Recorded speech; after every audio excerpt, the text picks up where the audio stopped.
Às margens do Nilo, um rapaz está morto. E um homem está morrendo. Duas mortes separadas por mais de 30 séculos. E ainda assim agourentamente ligadas. O rapaz, um faraó egípcio, sepultado com uma fortuna incalculável. O homem, um nobre inglês, no ímpeto de encontrá-lo. Sua busca disparou a maior caça ao tesouro da história e uma reação de mortes em cadeia. Um a um, aqueles que perturbavam a tumba do faraó pereceram. Até hoje as casualidades crescem. A ciência segue um assassino esquivo de 3.000 anos de idade. A maldição de Tutancâmon.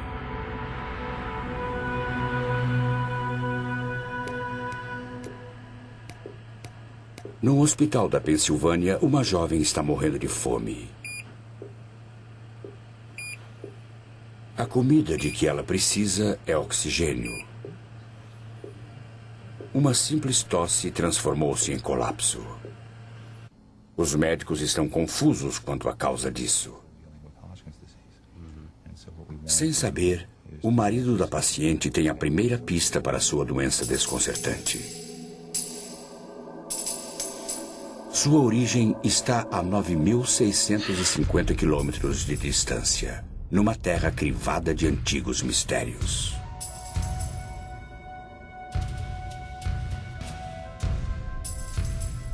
Este é o Vale dos Mortos.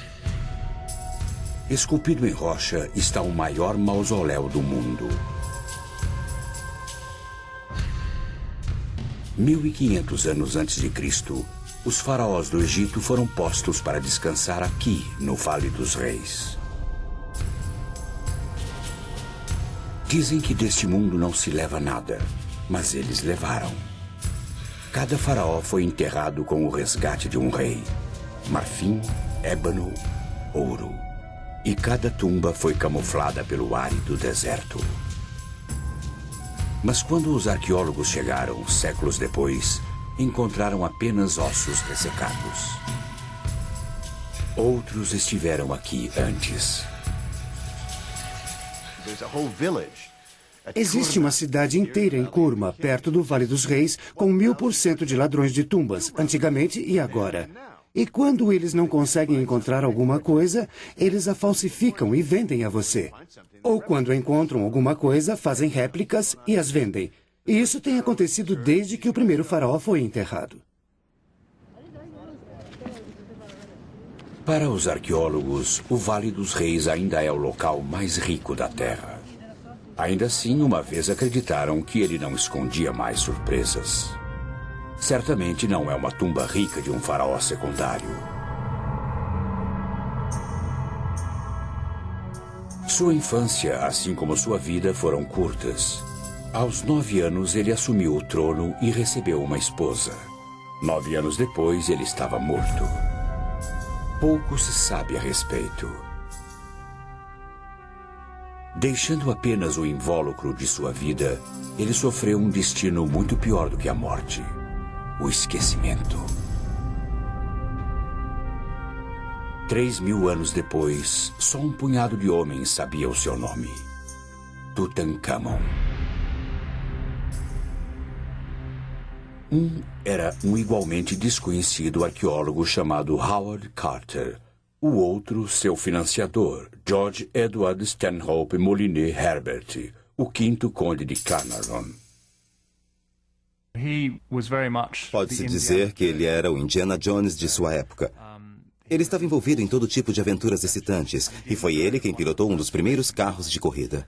Ele participou de um rally e teve um acidente terrível sendo lançado para fora do carro. E devido aos seus ferimentos e subsequente má saúde, seus médicos lhe disseram que ele não poderia mais passar o inverno frio e úmido na Inglaterra. Mas naqueles dias, mesmo se você tivesse um resfriado comum e tivesse dinheiro suficiente, o seu médico despacharia você imediatamente para se recuperar no calor seco do Egito.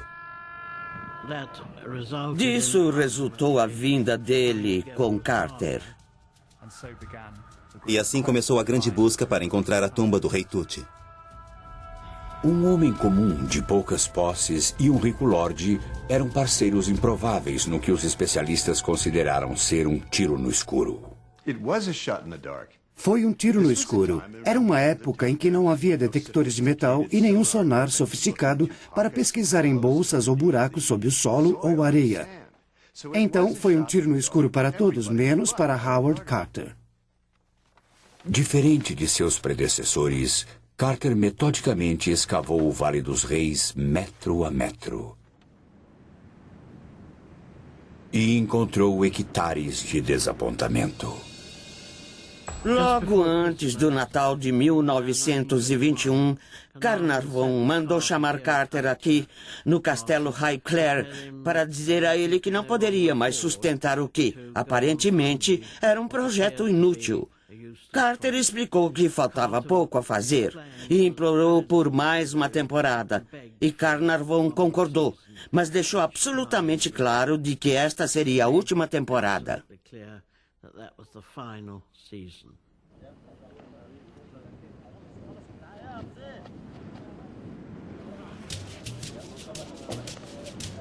No terceiro dia, os trabalhadores descobriram degraus de pedra que levavam a uma entrada escondida carimbada com um selo antigo. Era a marca da realeza. Após 5 anos de más notícias, Carter enviou ao seu sócio um raio de esperança. Carnarvon estava tomando chá com sua filha Evelyn aqui no salão do castelo Highclere, quando receberam um telegrama que dizia: "Acho que descobrimos a entrada de uma tumba magnífica com seu selo ainda intacto. Esperamos sua chegada." Enquanto Carnarvon estava a caminho, algo assustador aconteceu a Carter. Carter vivia sozinho e, para lhe fazer companhia, tinha comprado um canário. E todos tinham ficado muito curiosos sobre esse pássaro amarelo. E disseram: "Esse maravilhoso pássaro amarelo vai nos levar até a tumba." E quando Carter voltou para enviar o telegrama, tendo acabado de encontrar a tumba, seu serviçal saiu correndo, segurando um punhado de penas amarelas e disse: "Meu senhor, ouvi um barulho e quando vi uma naja, estava comendo o canário. Isso é um mau presságio, isso é azar." Os trabalhadores naturalmente associaram o fato à naja, que está presente no ornamento de todo faraó, ser o próprio faraó que teria vindo e comido o sinal da esperança. E que seria uma época péssima para todos. As pessoas iriam passar por coisas terríveis e tudo mais. E Carter disse: "Não seja tolo. Apenas assegure-se de que a naja não esteja mais dentro da casa." No anoitecer do dia 26 de novembro de 1922, os trabalhadores tinham escavado uma segunda entrada que levava ao selo de Tutankhamon. Ela também tinha a marca registrada de ladrões, uma área onde a tumba tinha sido invadida. Parecia que Howard Carter estava 3.000 anos atrasado.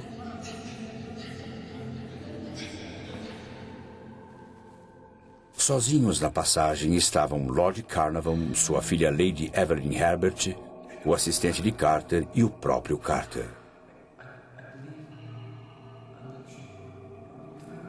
Diante dele, a descoberta de sua vida, ou uma tumba para os seus sonhos.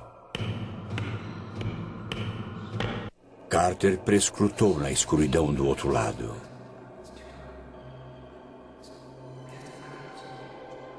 Finalmente, Carnarvon sussurrou: "Você pode ver alguma coisa?" "Sim", Carter respondeu. "Coisas maravilhosas." A sala toda brilhou e tudo o que brilhava era ouro. Carter estava petrificado. Nunca tínhamos sonhado com nada assim. Um museu inteiro, cheio de objetos, alguns dos quais nunca tínhamos visto iguais. Era impressionante. Nunca houve outro faraó encontrado assim, praticamente intacto. As pessoas têm procurado por eles. Dúzias e dúzias de grandes faraós. O povo mais rico, o povo mais poderoso de toda a história, em condições perfeitas. Estamos falando de coisas que você olha agora e não acredita que tem todos esses milhares de anos de idade. É incrível. Não posso pensar em outra escavação tão boa quanto esta. Nem consigo imaginar.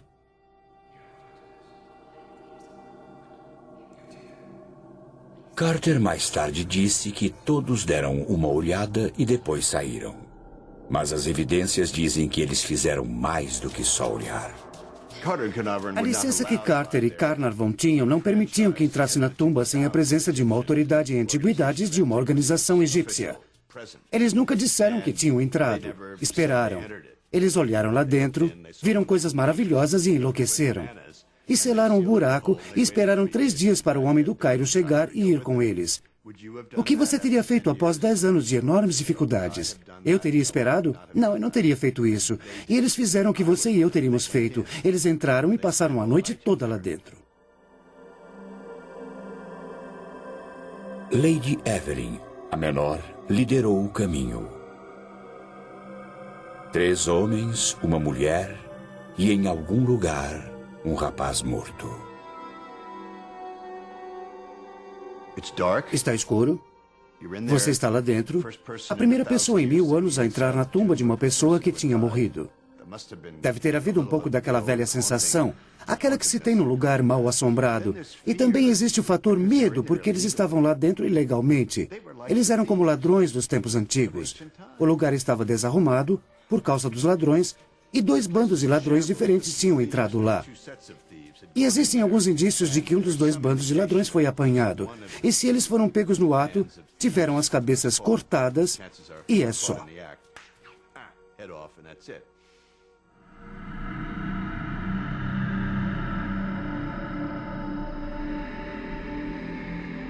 Os descobridores começaram a contar as suas bênçãos. Eles acabariam somando 5.000. A tumba de Tutankhamon foi a maior descoberta da história.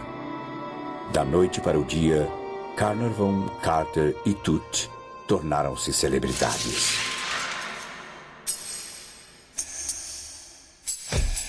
Eles sentiam um triunfo total, vitória total. E tinham rido deles, tinham zombado deles. Todos sussurravam pelos cantos, eles perderam a cabeça, sabe? E ali estava. A tumba de Tutankhamon também entrou para a história como a primeira escavação preservada nas moderníssimas películas cinematográficas. Este pedaço de celuloide preservou os descobridores. Carter, como foi filmado por Carnarvon. Howard Carter era um astro. Acho que a recompensa pessoal para os arqueólogos, que todos podem ver, é a fama. Após uma grande descoberta, é claro, o público, os jornais, a mídia, a TV, todos irão correr atrás de você. No início, os arqueólogos gostam disso. Mas, no final, a fama não é divertida. Acho que a fama é uma maldição. Inebriados pelo sucesso, os descobridores cometeram um erro profético. A tumba de Tutankhamon iria se tornar uma das maiores histórias da história. Mas, para compensar suas despesas, Lord Carnarvon vendeu os direitos exclusivos para um jornal. O jornal foi o London Times. Esse era o jornal dos cavalheiros, era o jornal da nobreza. Ele assinou um acordo com eles, o que lhe causou um infindável pesar. Foi uma coisa idiota de se fazer, mas de qualquer modo ele fez. Carter viveria para lamentar o erro. Carnarvon, não.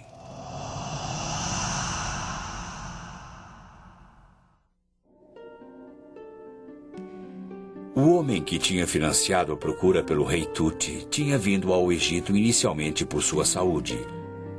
Essa decisão provaria ser fatal. Numa manhã da primavera de 1923, Lord Carnarvon se cortou exatamente onde um mosquito o tinha picado dias antes. O ferimento não sarava. Dias depois, numa viagem ao Cairo, Carnarvon foi devastado pela febre. Lamento lhe dizer que Carnarvon está gravemente enfermo. Seu secretário, Richard Bittell, enviou as más notícias a Howard Carter. A picada de mosquito tinha infeccionado. Aquela picada envenenada se espalhou por seu corpo e seu sangue está envenenado.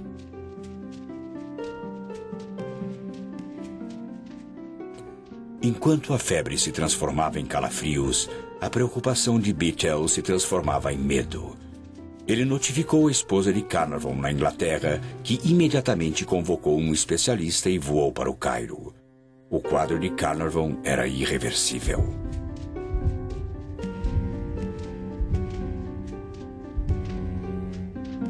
No momento que ele morreu, todas as luzes do Cairo se apagaram. E naquela época, todos os serviços públicos no Cairo eram administrados pelo exército britânico e não havia meio deles religarem a energia, nem puderam encontrar nenhum motivo para as luzes terem acabado. E 20 minutos depois, a energia foi restaurada. Naquele exato momento, outra coisa inexplicável aconteceu a mais de 3.200 quilômetros de distância, na Inglaterra. A pequena Fox Terrier de Carnarvon, Suzy, estava dormindo na sua cesta no quarto da governanta no castelo Highclere. E no mesmo segundo que ele morreu, Suzy se sentou na sua cesta, uivou e morreu.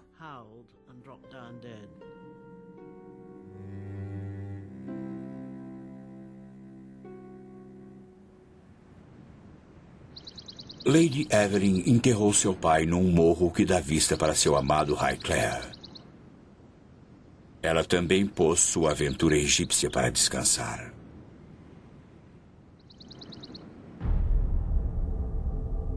Como o rei, cujo sono ele perturbou, o nobre inglês também não descansaria em paz. O corpo de Carnarvon ainda não tinha esfriado quando a imprensa mundial deu o nome do culpado. Inscrita na tumba, escreveu um repórter, estava uma maldição que alertava: matarei todos aqueles que cruzarem esta entrada.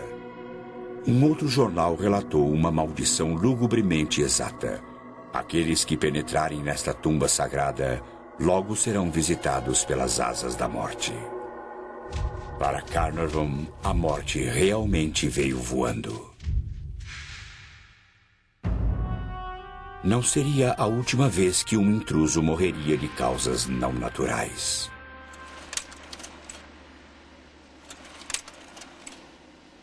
Seria a nossa lua de mel, porque não tivemos uma quando nos casamos. Entre os visitantes da tumba de Tut em 1995 estavam Gary Manson e sua esposa Cheryl. Para Cheryl, uma estudante de História da Arte, era a viagem de uma vida.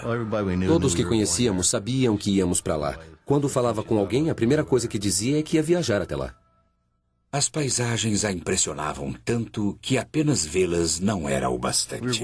Estávamos descendo até as tumbas e olhando para as pinturas azuis escuras e vermelhas. Ela se inclinou para frente e estava olhando uma pintura muito de perto. Ergueu a mão até a pintura e aí tocou-a. Esfregou o dedo na tinta e o guia viu e gritou com ela. Ela se virou e disse: "O meu professor nos disse que se chegássemos até aqui, deveríamos tocar a pintura, não importa o que digam, porque nunca haverá uma segunda chance." Quando os Manson voltaram à Pensilvânia, os problemas de Cheryl começaram. 3 semanas após termos voltado, ela começou a ter uma leve tosse, que foi piorando até que ela finalmente estava tossindo a maior parte do tempo. Quando Gary pediu que Cheryl fosse ao médico, ela recusou. Ele já a tinha visto assim durante uma batalha extenuante contra a doença de Hodgkin. Ela tinha sido submetida a quimioterapia, tratamento com radiação, praticamente tudo a que se é submetido para o tratamento do câncer. E ela não queria voltar ao médico depois disso, mas finalmente ela teve que ir. Conheci a Sra. Manson quando já era paciente do centro de tratamento intensivo. E naquela época sua condição já era crítica. Ela começou a perder peso, sentir fraqueza, faltava-lhe fôlego. E quando ela foi admitida no hospital para tratamento, já havia muitos sinais de doença presentes. Um envolvimento definitivo de ambos os pulmões, a progressão do quadro... Eles suspeitaram que era doença de Hodgkin novamente, porque os sintomas eram muito parecidos. Mas cerca de um dia ou dois depois, eliminaram essa possibilidade e começaram a pensar que o problema era algo nos pulmões. Mas eles nunca tiveram a chance de descobrir, porque a doença evoluiu muito rápido. Então eles decidiram fazer uma biópsia dos pulmões. A partir da secreção de seus pulmões, assim como dos próprios pulmões, pudemos identificar um fungo, o Aspergillus niger. E, muito provavelmente, foi esse o evento que precipitou a sua doença. Esporos microscópicos do fungo são facilmente inaláveis. Corpos saudáveis resistem a eles, mas o sistema imunológico de Cheryl estava debilitado devido à sua batalha contra a doença de Hodgkin. Os esporos invadiram uma célula indefesa após a outra, causando destruição em seu caminho. Cheryl Manson estava faminta de oxigênio.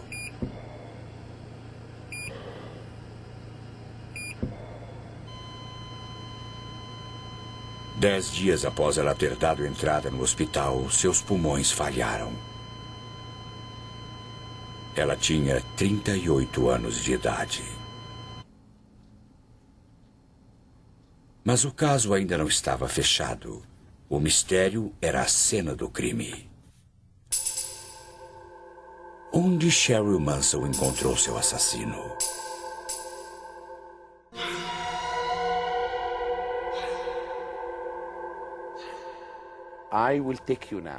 Vou levá-los agora para visitar uma tumba que continha a primeira maldição do mundo.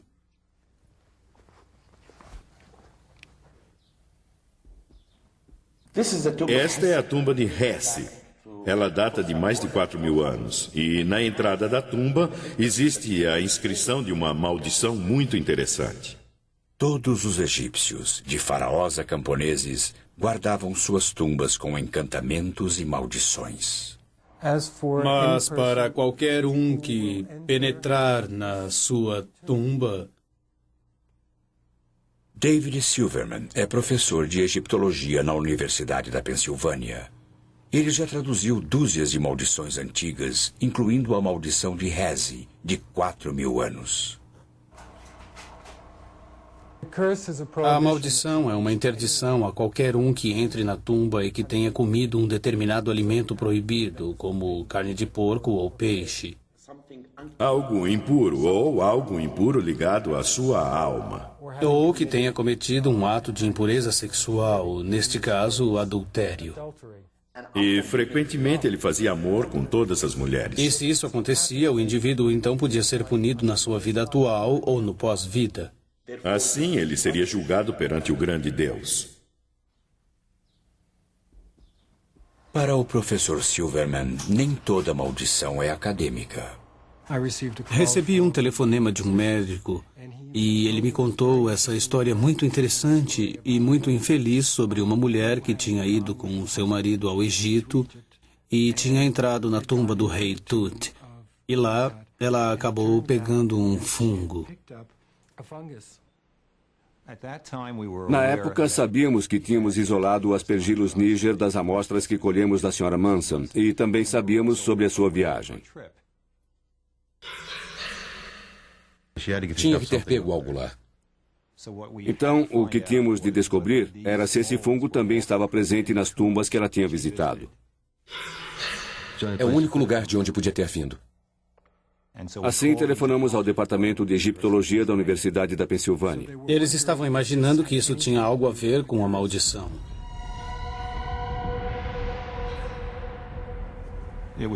Era muito importante para nós sabermos também se isto já havia sido descrito antes. Havia. Em 1923, 2 homens tiveram morte súbita após visitarem a tumba de Tut. O que os médicos chamaram de febre foi anunciado como a maldição de Tutankhamon. Mais 2 mortes súbitas se seguiram. Becky Callender, que ajudou Carter a entrar na tumba, e Arthur Macy, que ajudou a retirar o seu conteúdo. O verdadeiro assassino espreita nas próprias paredes da tumba. Para Howard Carter, parecia tinta descascada, até que ele olhou de perto. As paredes estão cobertas de um afloramento de fungos marrons, os germes originais que provavelmente foram introduzidos pelo gesso ou pela tinta. E os fungos se alimentaram da umidade do gesso após a câmara ter sido lacrada.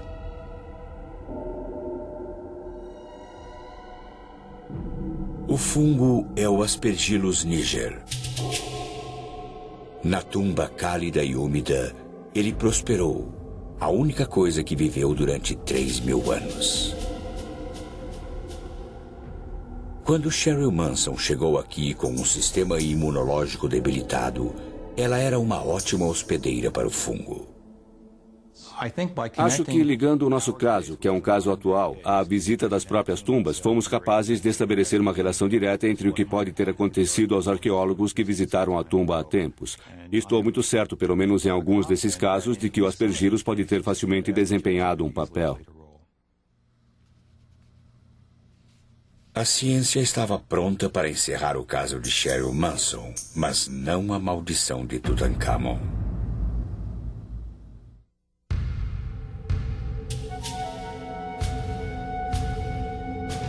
11 de novembro de 1925.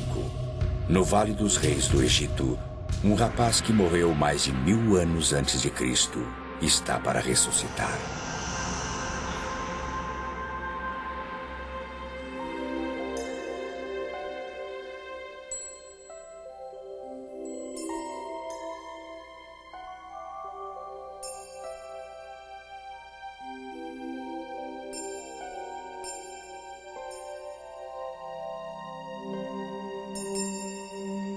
Tutankhamon descansa dentro de 3 sarcófagos, um dentro do outro. O mais profundo é de quase 136 quilos de ouro maciço.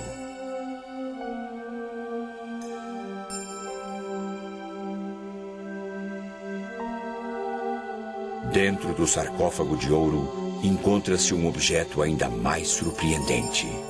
A própria múmia, adornada com uma surpreendente máscara mortuária do jovem rei.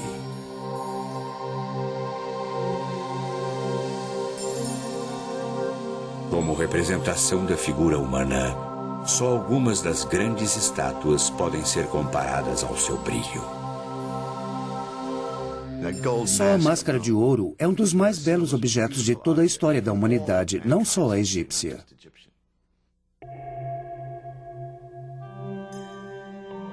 O corpo de Tutankhamon encontrava-se sob 13 camadas de linho. Enquanto Howard Carter as retirava, ele descobriu os preciosos amuletos escondidos no corpo para afastar o mal. Com o passar dos séculos, as resinas e óleos usados para mumificar o corpo tinham se transformado em cola. Para recuperar os amuletos, Carter realizou uma operação radical. Ele cortou o corpo.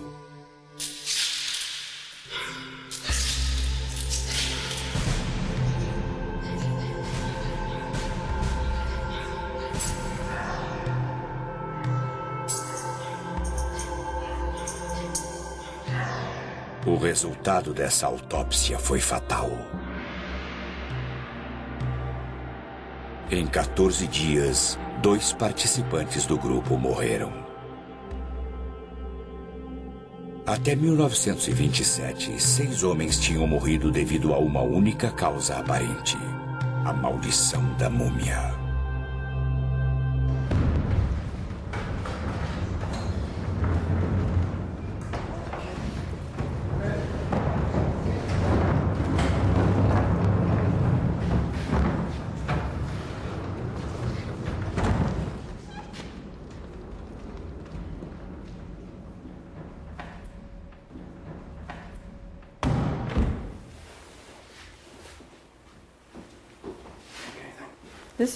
Esta é uma máscara muito bem preservada.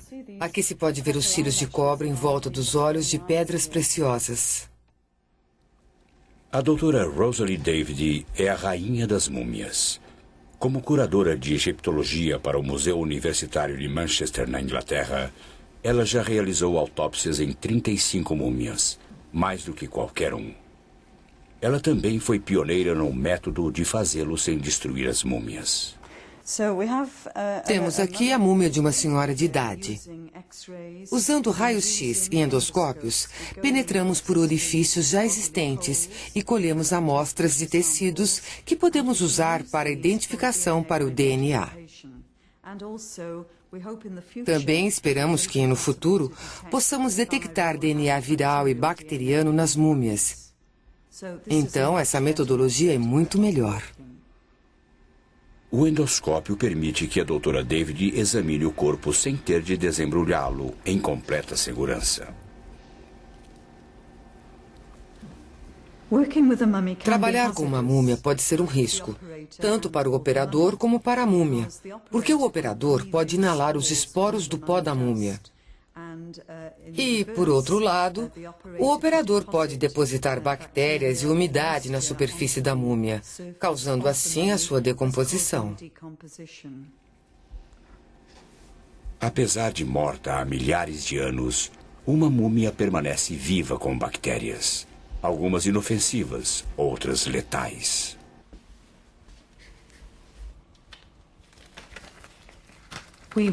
Usamos roupas protetoras quando trabalhamos com as múmias, e isso nos protege contra os esporos de fungos. Rosalie David conhece a verdadeira sorte daqueles que perturbaram os ossos de Tutancâmon. Sua tosca autópsia liberou um assassino invisível. Antigamente, os operadores não usavam nenhuma roupa protetora. Eles simplesmente usavam roupas do dia a dia, então podia haver um intercâmbio de danos entre o... Os ossos do faraó foram remendados e deixaram que ele descansasse em sua tumba. Mas ele não descansaria. Numa reação em cadeia de tragédias, sua maldição fez mais 5 vítimas. Primeiro, Lady Carnarvon morreu subitamente vítima de uma picada de inseto, como seu marido. Então, Richard Bichel, o secretário de Lord Carnarvon, morreu misteriosamente enquanto dormia.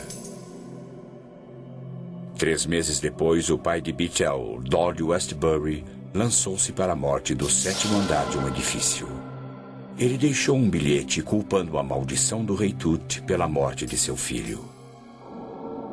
A caminho do cemitério, o carro fúnebre de Lord Westbury atingiu um garoto de 8 anos. No exato momento da morte do garoto, morreu também um funcionário do Museu Britânico, cujo campo era a egiptologia. Durante 3 décadas, a maldição ficou adormecida, até a última vez que o sono de Tutancâmon foi perturbado.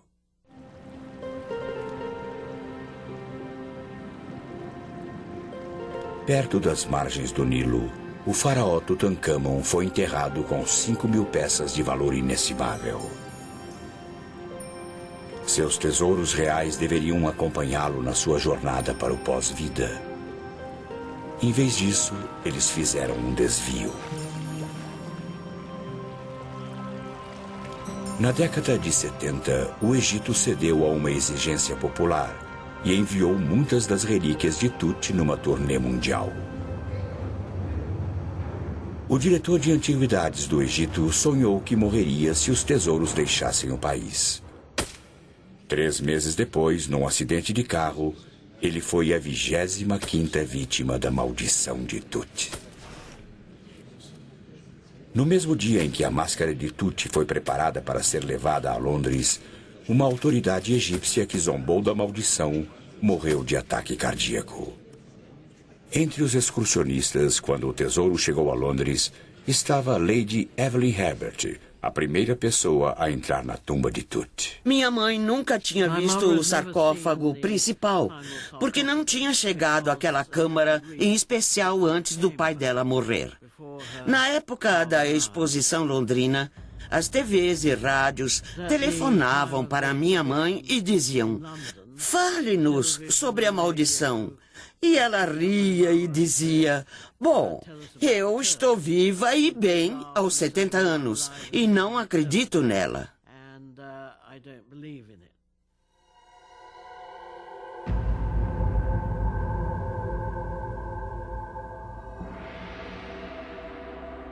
Acho que foi uma época muito emocionante, provavelmente traumática e estressante, porque ela estava vendo as coisas que ela percebeu que seu pai nunca tinha visto, após tantos anos de esforços. E saindo do museu, provavelmente na sua 5ª visita, ela sofreu um grande derrame e ficou paralisada. Mas é claro que isso poderia facilmente ter sido uma coincidência e ter acontecido devido ao estresse e ao trauma.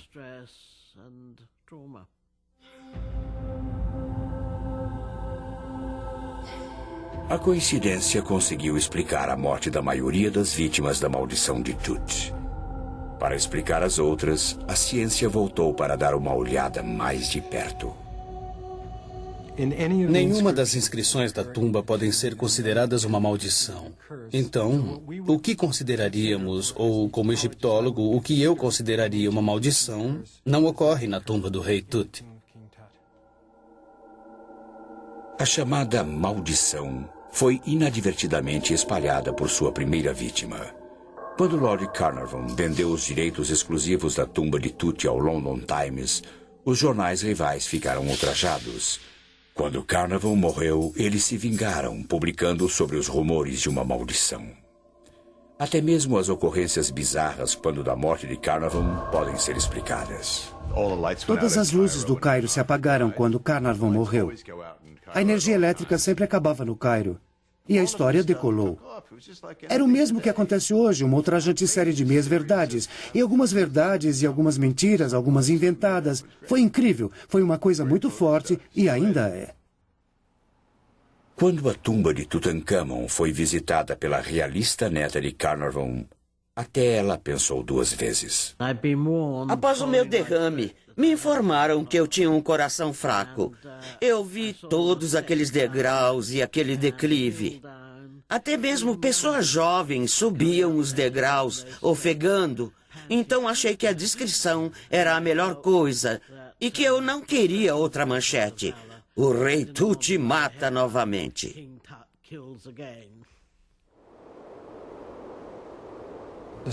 O filho de Lord Carnarvon disse que ele realmente não acreditava na maldição, mas também disse que não havia maneira de explicar muitas das coisas que aconteciam, e isso tem mantido a maldição viva. Acidentes podem acontecer, como me aconteceram muitas vezes. Há muito tempo eu estava escavando num sítio no Delta. No primeiro ano e no mesmo dia que puseram os artefatos no museu, alguém me chamou no museu e disse: "O seu tio morreu." No ano seguinte, no mesmo dia, disseram: "A sua tia morreu." E no terceiro ano, o meu primo morreu. Qualquer um que ouvir isso pensará na maldição. E até mesmo quando eu descobri uma tumba selada, linda, repleta de estátuas. As estátuas são incríveis, incríveis. E eu fui o primeiro a vê-las. No dia seguinte, ocorreu um terremoto no Cairo. No terceiro dia, eu tive um ataque cardíaco. Os repórteres fizeram a associação e falaram sobre a maldição. Não importa o quanto você tente matá-la, ela é como uma fênix que renasce repetidamente.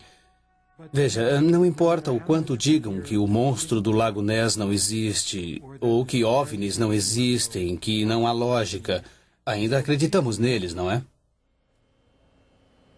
Curador da exposição sobre Tutankhamon durante a sua turnê americana, certa noite Thomas Holvin teve um encontro cara a cara com o faraó amaldiçoado. Estiquei o braço e agarrei aquela máscara nas mãos e atirei do pedestal. Eu estava a uns 15 centímetros dela, olhando direto para aqueles lindos olhos. Eu olhei para a direita e para a esquerda e não havia ninguém por perto. Aí eu dei um beijo enorme naqueles lábios.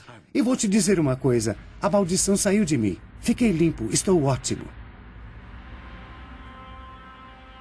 O tesouro de Tutancâmon agora reside no Museu do Cairo, onde milhões de pessoas o têm apreciado.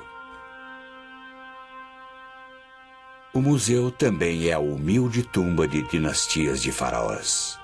Mas Tutancâmon ainda descansa no Vale dos Reis. Antes o mais obscuro dos faraós, ele agora é o mais famoso.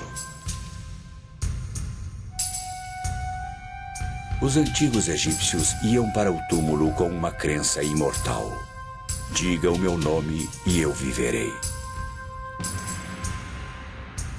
Tutancâmon, agora um nome conhecido, tem o que mais queria, a imortalidade.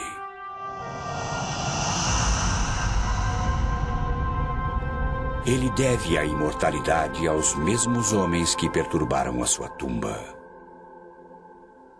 Eles também deixaram para Tutancâmon o tipo de proteção que outros faraós matariam para ter. Uma maldição que faria até os mais céticos prudentes.